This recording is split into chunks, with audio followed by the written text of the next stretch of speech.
असली सिग्मा बनना है तो आपको ये टाइम देना पड़ेगा, ये हार्ड वर्क करना पड़ेगा। इंटरनेट पे बहुत सिग्मा बनना है ये सब। अगर आपके पास क्लास 11th और 12th के अंदर कॉमर्स थी, ह्यूमैनिटीज थी या बायोलॉजी थी, या आपके पास मैथ तो थी पर बहुत ज़्यादा वीक थी, तो आपके मन में एक डर होगा कि भैया जब हम एनडीए का एग्जाम देने जाएंगे तो जीएटी का पेपर तो क्वालिफाई हो जाएगा पर ये मैथ्स का पेपर क्वालिफाई नहीं होगा और इसी की वजह से हम फाइनली फेल हो जाएंगे। अब मैथ्स के पेपर को क्वालिफाई हम करें कैसे, क्योंकि हमें समझ में नहीं आ रहा है 29 टॉपिक में से कौन सा पहले पढ़ना है कौन सा बाद में पढ़ना है। या तो आप में से कुछ लोगों ने मैथ्स कभी पढ़ी ही नहीं है, जिन्होंने पढ़ी है उनकी बहुत वीक है। तो कैसे हम मैथ को इंप्रूव करें, कैसे कॉन्फिडेंस लेकर आए, किस तरह से पढ़ना है, कैसे क्वेश्चन हम समझ पाए, कैसे फॉर्मूलाज को याद कर पाए, कैसे हम फाइनली एग्जाम के अंदर इतना अच्छा स्कोर कर ले कि एग्जाम को क्वालिफाई कर पाए। तो ये सारा डर जो है और ये सारी बातें हैं, ये सारी प्रॉब्लम है, इन सब का सॉल्यूशन मिलने वाला है आज के इस वीडियो के अंदर। इस डर को खत्म करने वाले हैं। जो आपको लग रहा है कि आप पेपर क्वालिफाई नहीं कर पाओगे, तो ये लेक्चर के अंदर मैं आपको बताने वाला हूं 3 ऐसी प्रो टिप जिनको आपने आने वाले 40 डेज के अंदर फॉलो कर लिया, लागू कर लिया, तो आप अपने एग्जाम को एक बहुत अच्छे मार्क्स के साथ क्वालिफाई करोगे। और एग्जाम को क्वालिफाई ना कर पाने का डर, मैथ्स को क्वालिफाई ना कर पाने का डर आपका आज के बाद खत्म हो जाएगा। इस लेक्चर की शुरुआत और सबसे पहला पॉइंट हमारा आता है प्रिपेयर ओनली सिलेक्टिव टॉपिक, यानी सारे टॉपिक पर मेहनत नहीं करनी है। अब सबसे बड़ी प्रॉब्लम तो यही है कि हम क्या करते हैं, हमको दिखते हैं यहाँ पर 29 टॉपिक या 28 टॉपिक जो क्लास 11th और 12th के हो जाते हैं। अब इन टॉपिक को देखकर हमारे मन में एक डर आता है कि भैया ये 29 टॉपिक हम कैसे कर लेंगे, क्योंकि 11th 12th का बच्चा कर रहा है 2 साल के अंदर और हम ये 2 महीने 3 महीने में कैसे कर लेंगे। तो इसको आपको सारे टॉपिक्स नहीं कर रहे हैं। मैं आपको लेकर आया हूँ ये एनालिसिस जिसके अंदर मैंने बताया आपको कौन से टॉपिक्स हमको करने हैं और कौन से टॉपिक आपको नहीं करने हैं। अब यहाँ पर 120 क्वेश्चन हमारे पास आते हैं इस एग्जाम के अंदर। उन 120 क्वेश्चन के अंदर से आपको कितने क्वेश्चन टारगेट करने हैं, कौन से टॉपिक टारगेट करने हैं, वो आपको बताने वाला हूं। तो पहले आपको फोकस करना है, वो किस पर करना है, इजी टॉपिक्स पर। अब ये टोटल जो इजी टॉपिक है वो आपके अराउंड है 14 to 15, यानी 20 या 29 नहीं करने, 14 to 15 टॉपिक्स पर फोकस करना है।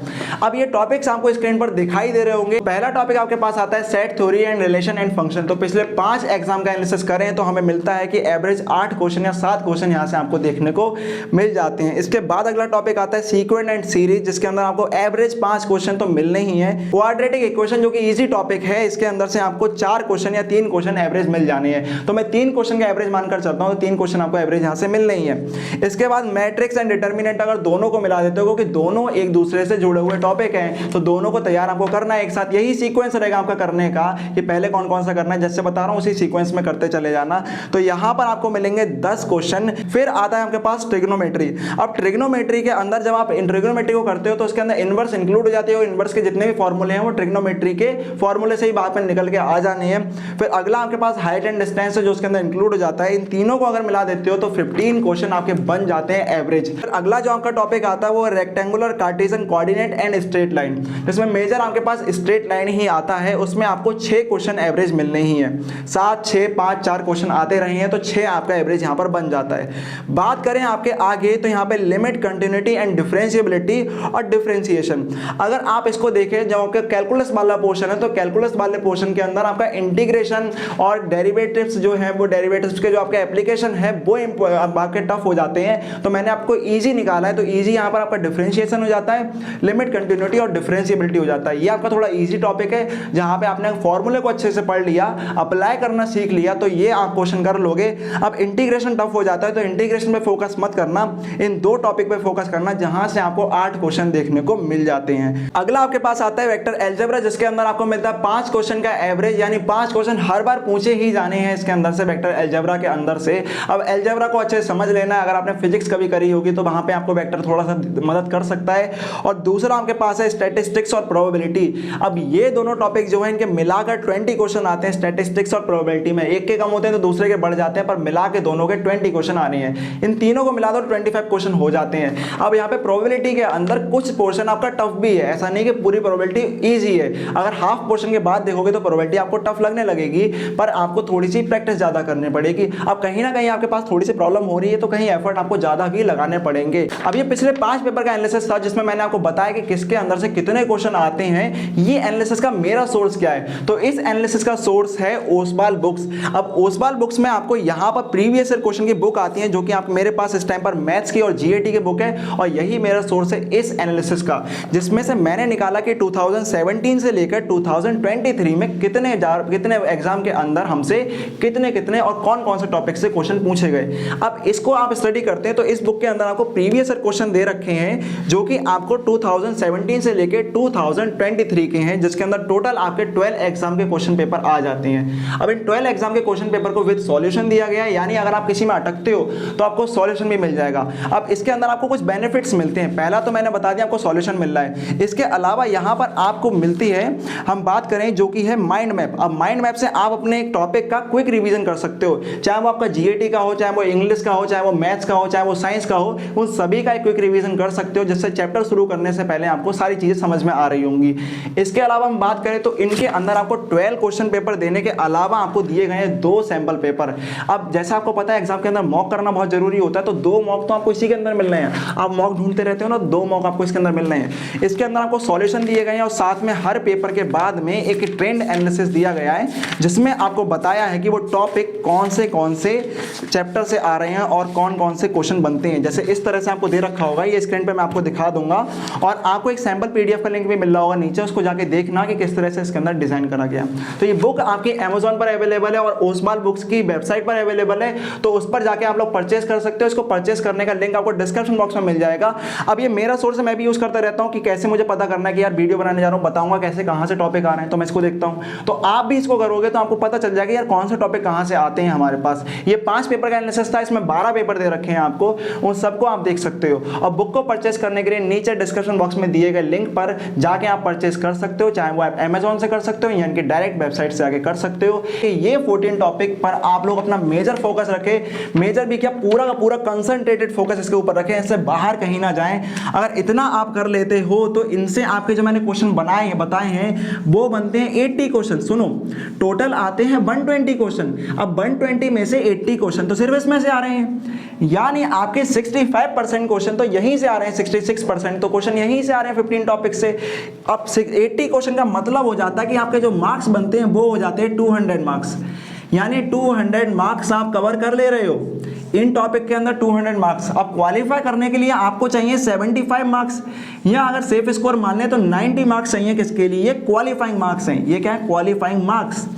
ठीक है, अब आपको क्या टारगेट करना है कि आपको कम से कम 100 और 120 प्लस लेकर आना है इफेक्टिवली, यानी आपके जब क्वेश्चन करोगे तो कुछ गलत भी जाएंगे कुछ सही भी जाएंगे, तो नेगेटिव मार्क्स हटा के आपके 120-100 प्लस स्कोर आना चाहिए, देन आपका पेपर क्वालिफाई हो जाएगा। तो इन टॉपिक पर जो मैंने आपको बताए इन पर फोकस करना है, मार्क कर लेना है इनको अच्छी तरीके से, ताकि इन्हीं पे फोकस करो, कहीं और आपका फोकस नहीं जाना चाहिए। फिर भूल जाना कि भैया वो टॉपिक छूट रहा है, छूटने दो, क्योंकि आपको फोकस ऐसे करना है कि भैया मेरे क्वालिफाई तो होना चाहिए।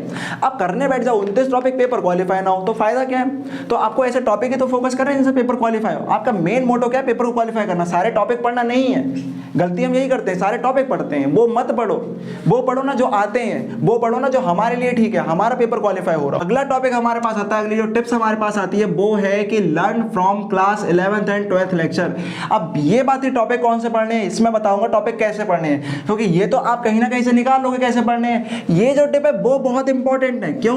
आप कहोगे भैया मैं 11th और 12th के लेक्चर से क्यों पढ़ूँ? आप कहोगे कि मैं तो एनडीए के लेक्चर से पढ़ूंगा, तैयारी तो मैं एनडीए के कर रहा हूँ। बस यही तो गलती कर रहे हो अब तक कि आप एनडीए के लेक्चर से पढ़ रहे हो। जब आप एनडीए के लेक्चर से पढ़ते हो, एनडीए के लेक्चर पढ़ाने वाले टीचर से पढ़ते हो, तो वो टीचर ये सोचकर बैठा होता है ना कि यार ये जो बंदा आ रहा है इसके पास 11th और 12th के कुछ बेसिक क्लियर होंगे, तो वो लेवल को थोड़ा सा हाई कर देता है, जिसकी वजह से आपको समझ में नहीं आता, क्योंकि आपके तो बेसिक भी क्लियर नहीं है या आपने इससे पहले कभी मैथ पढ़ी ही नहीं है। तो आपको क्या करना है? 11th और 12th के लेक्चर से पढ़ना है, एनडीए के लेक्चर से नहीं पढ़ना है। समझ में आ गया? क्यों?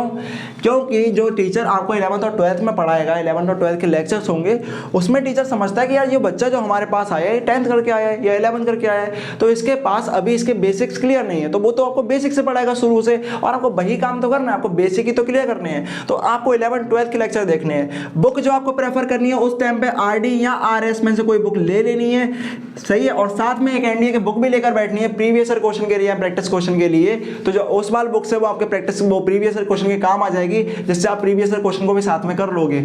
अब यहाँ पर सारे लेक्चर आपको अटेंड नहीं करने हैं, वही लेक्चर अटेंड करने हैं जो मैंने टॉपिक आपको बताए थे। ये 15 टॉपिक के लेक्चर ही आपको यहाँ पे अटेंड करने हैं, यही लेक्चर्स अच्छी तरीके से देखने हैं और अपने कॉन्सेप्ट को क्रिस्टल क्लियर कर लेना है, ताकि आपको सारी चीज समझ में आ रही हो। अब जब ये कॉन्सेप्ट क्लियर करोगे तो वहां पे आपको क्वेश्चन भी कर रहे होंगे, तो क्वेश्चन और एग्जाम्पल उस टाइम पर करते हुए चलना, ताकि कॉन्सेप्ट अच्छी तरीके से क्लियर हो रहा है। फॉर्मूलाज को लिखते रहना ताकि आपके नोट्स भी बनते रहें और साथ में आपको फॉर्मूला लिख के आदत हो जाए फॉर्मूला को याद करने की, और याद भी रहे वो आपको, क्योंकि फॉर्मूले भूल जाओगे, पहली बार पढ़ रहे हो तो फॉर्मूले याद करना मुश्किल होता है, तो उन्हें लिखते रहना। ठीक है, जितने फॉर्मूले आपके पास आते हैं बार बार लिखते रहा करो, कहीं ना कहीं गजनी की तरह लिख दो, दीवारों पे लिख दो, अपने ऊपर लिख लो। ठीक है, अब अगला आपके पास थर्ड आती है टिप, वो है आपके पास अप्लाई 3x30 मेथड। अब भैया ये 3x30 मेथड क्या है? तो इसके अंदर आपके पास आते हैं, जब आप ये लेक्चर्स कंप्लीट कर रहे हो तो यहाँ पे आपको करने हैं एक्सरसाइज क्वेश्चन। क्या करने हैं? Exercise question. अब ये एक्सरसाइज क्वेश्चन कितने होने चाहिए? मिनिमम 30 क्वेश्चन आपके एक्सरसाइज क्वेश्चन होने चाहिए। यानी कोई भी चैप्टर अगर आप कर रहे हो, पूरे चैप्टर की बता रहा हूँ, पूरे चैप्टर के अंदर 30 एक्सरसाइज क्वेश्चन आपके पास होने चाहिए। ठीक है, करने आपको चाहिए, ताकि आपके कॉन्सेप्ट वहां पे क्लियर हो रहे हो। ठीक है, अगली बात आपके पास आती है प्रीवियस ईयर क्वेश्चन, PYQ। अब PYQ करने हैं 5 साल के, 5 इयर्स के, जो मैंने आपको बताया ओसवाल बुक से आप लोग कर लोगे कंप्लीट। अब ये प्रीवियस ईयर क्वेश्चन जब करने बैठोगे तो 30 क्वेश्चन तो वैसे भी आपके हर चैप्टर के अंदर हो जाने हैं। 5 सालों में करोगे तो 12 पेपर हुए हैं, 12 पेपर में अगर 3-3 क्वेश्चन भी आए होंगे ना, तब 30 हो जाएंगे। हालांकि क्वेश्चन तो इससे बहुत ज्यादा आए हैं, तो मिनिमम मैंने बोला यहाँ पे 30 करने हैं। कोशिश करोगे कि 30 के तुम डबल भी कर दोगे तो चलेगा। समझ में आ गया? और फिर आपको 30 करने हैं प्रैक्टिस क्वेश्चन, PQ यानी प्रैक्टिस क्वेश्चन। ये भी कितने हैं? 30। तो ये तो 3x30 हो गया, 30। समझ में आ गया? तो ये प्रैक्टिस क्वेश्चन, लेकिन तुरंत नहीं करने चैप्टर के बाद। चैप्टर के साथ में आपको दो ही चीजें करनी है, एक्सरसाइज क्वेश्चन और PYQs।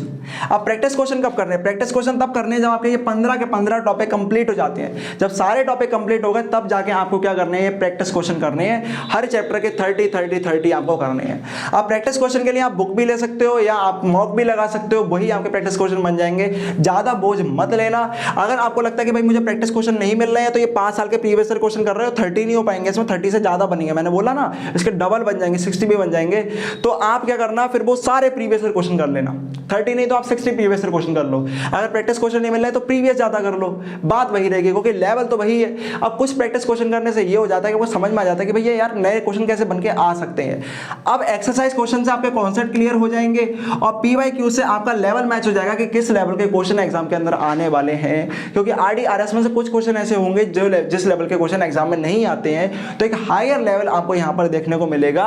किसमें? प्रीवियस ईयर क्वेश्चन में। या आपको कहेंगे लेवल मेंटेन रहता है, बहुत ज्यादा हाई भी नहीं होता है, बहुत ज्यादा लो भी नहीं होता है, एक अच्छा खासा लेवल मिलता है, जो बढ़िया मिलता है हमको। वो आपको प्रीवियस ईयर क्वेश्चन समझ में आ जाएगा किस टाइप के क्वेश्चन मुझे प्रिपेयर करने हैं, कैसे क्वेश्चन पूछे जाते हैं। फिर जो 200 मार्क्स है, यहां से आप लोग बड़े आराम से 120 का स्कोर कर लोगे।